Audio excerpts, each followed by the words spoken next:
Well, here we are, last morning. What's over here getting? Last morning, so bittersweet. Bittersweet. Bittersweet because we've had such a fun time, but at the same side, we are ready to get home, get to the kiddos, have some family time before the next trip. So we're actually here at the same milo field that we started the day yesterday. And although yesterday was unproductive at first, we drove by here and there were birds in here, so we're a little optimistic. Might just be a little later. But where I finished yesterday was on like a little watering hole, and we just didn't feel like they'd be in there right away, and we're trying to divide and conquer. We have Kent is in one spot, John and JR is in another spot, and then we're over here. But if it's not productive right away, we'll probably bounce over there. We're gonna do a fairly short hunt. We want to be done by 9, and so whether we have our birds or not, because we have to get home. We have a 10-hour drive ahead of us here, so we're gonna get settled in here. Hopefully there's a little flurry right away, and hopefully we can be productive. Whitney's gonna go set out the lucky ducks, and we'll be rock and rolling.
Apparently Tucker's ready to go.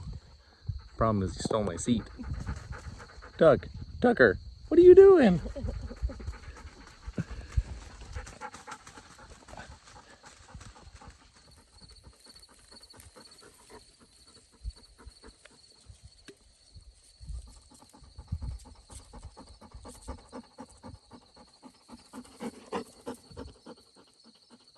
Well, what do you think?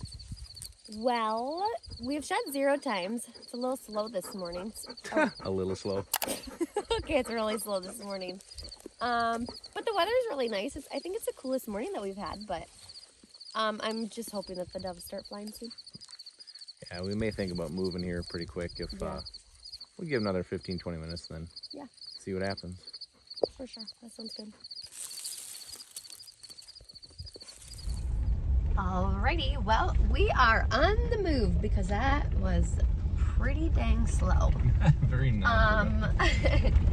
We've heard that the doves are just not really flying this morning, but actually Kent, John, JR, and us, so we saw one, killed one. And you're laughing because of the bouncing? No, I'm laughing because my fingers were getting so cramped up. So I think between the 4 of us, we have, I think, 2 dove. And gosh, I want to say yesterday at this time we had, 3 of the 5 of us were limited out. So, so you don't know. I mean, it's just kind of how dove season can go down here. It seems like it's like they're here one day, and one little wind or a little pressure, and we lost birds. And in the past, it's been weather. Yeah, it gets a little cold. Birds jet out of here, but I mean, gosh, it was. It's only 66 degrees this morning. It was in the 70s the last 2 mornings. That's what my truck says. I don't know if I really believe that, but my truck also says it's 627. It's definitely not 627. So, well, we're on the move. We're gonna go where I finished up yesterday, and it was really good yesterday. We may have to sit there for a little bit because it's on a little water hole. So maybe they don't hit it right away, and we gotta be a little patient. But I mean, we're all finished by before 9, and it is 7:33 right now. So we'll give it hour and a half here, and jet for home. Totally. All right.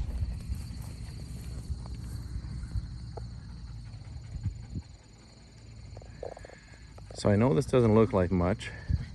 This is just kind of a little mud hole here, little gravel spot, where they wanted to be in here. I know that we don't have cover sitting here, but this is literally exactly what I did yesterday, and it worked out really, really well. So we will see. Can't be any worse than what we were doing before, right, Whit? Exactly. All right, Tucker, come here, buddy. Let's go. Good boy. Oh, good boy.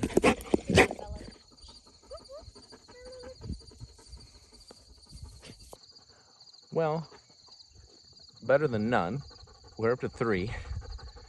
We are just not seeing birds. I mean, we're getting fooled by a couple tweeties, here and there, just because we want to see a dove so bad, just like these swallows. Don't know if you can see them or not, but here's the positive. It does give you an opportunity to appreciate a few things that maybe you can take for granted, like these guys right here. Yeah, they're just calm, quiet. Well, quiet other than someone's warm painting, but calm, quiet, and under control. And this is why I talk about this so much. This is the part that everybody overlooks, when you're talking about gun dog training. Everyone wants to, have, the big blinds and double and triple marks and everything like that. But this obedience right here, this will get you through way more than what you think. And it's the one part everybody wants to skip over. So as you go through your training, do not skip this, because it is the biggest piece of the whole puzzle. So we're going to try to clip away here for another half hour or so, and then probably pack it in. But so far, pretty slow day to end it on. Good shot, honey. Thank you. Good girl, Fern. Good girl. So exciting. Isn't it fun?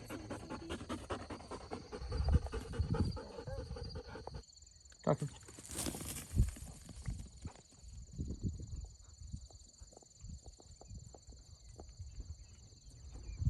Good boy. Good boy, Tuck. Good boy.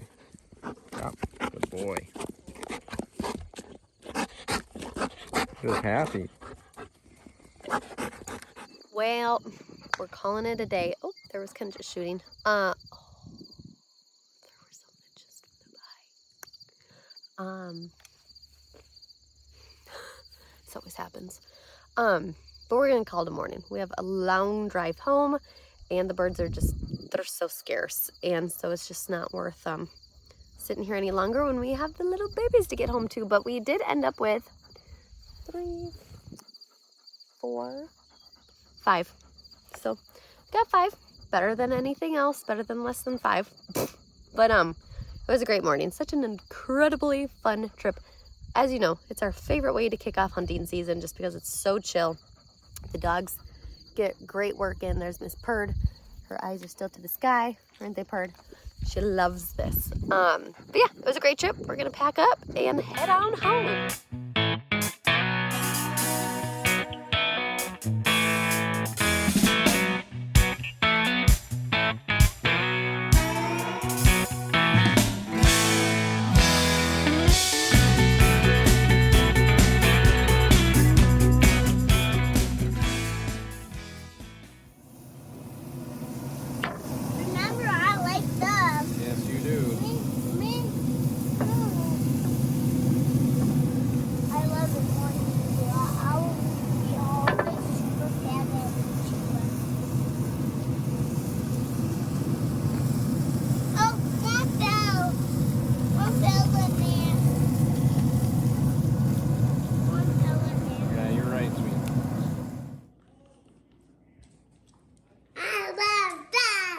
Love dove? Yeah. Is it your favorite? Yes. I think you've eaten a whole limit already. Yeah. Hey, look good. I only got 3 more. Ooh, we're gonna fill up the plate. So we just got back from dove season, or dove opener anyway, and we are getting right into food plots. So if you know anything about Whitney and I, we love archery hunting in particular, and just being that our farm is special to us, we put a lot of time and effort into it. So here's the plot that's actually going to go, and we can see it right from our house, which is probably our most special plot, because the kids love getting up and seeing, you know, the deer, especially watching the bucks. It's been a really fun family thing for us, but it's getting hot. You know, it's about 95, 96 degrees here today, so we did most of our training in the morning, all of it really, and now it's just kind of getting on, you know, getting in the tractor. The best thing I ever did was get a tractor with AC in that cab. It's fantastic, but it's something that we love this part of it. I love the property management side. I have a client who's become a fantastic friend in Mike, he's out here somewhere with his skid steer, and he's clearing some more spots out. He's just done a fantastic job. He's really the brains behind it. Him, and then my buddy Mike Lindahl, who owns Domain. If you guys are looking for a seed for your food plots at home, Domain does a fantastic job, and I can vouch for them that they are doing things the right way. Great people, great products. So Mike has kind of directed me on like what to plant where, and you know, it is September 5th, and you might go, gosh, that's really late to be doing plots, and it is kind of.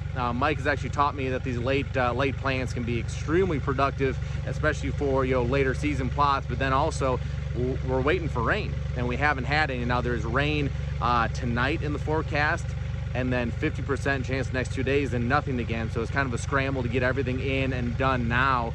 Just we have to fight Mother Nature with that, right? So we're kind of grinding here. We're getting things ready to go, and it's just kind of a fun time of year for us. Now Whitney's actually going on a vacation, a little girls trip with a great friend of hers out to Oregon. So I've got the kids and the business and stuff. So I'm trying to get as much done today as I can. But you know, then I will be going to Texas for doves with Lucky Duck, another great relationship there, and then to Missouri because I have a big deer that I'm chasing in Missouri. I let him walk last year. He was a great deer, really great deer, but he was just young. And so now going into, you know, this year, getting to chase him, a year older, very mature. I'm super excited. That's kind of what I dream about. As a matter of fact, I personally have never killed a buck off of my own farms. Now you might be like, gosh, why would you do that? Because it's certainly not opportunity, but it's just simply the fact of all my neighbors around me, they just do not manage how I, you know, personally, you know, would. I love watching deer get to be mature. To be honest with you, letting that arrow go is almost anticlimactic for me. As much as I'd love to harvest those deer when they get to that age, my deer here they don't. I have all these neighbors that just gun hunt like crazy. They shoot anything, you know, that moves. All my 1.5 and 2 year after-olds all unfortunately get killed. So but I still love it. I love my farm. I take a bunch of pride in my farm. This is a dream that I had from a very young age, and now that I have it, I kind of pour my heart and soul into it. So anyways, we're rock and rolling here, and gonna get back in the cab here and go get some more work done.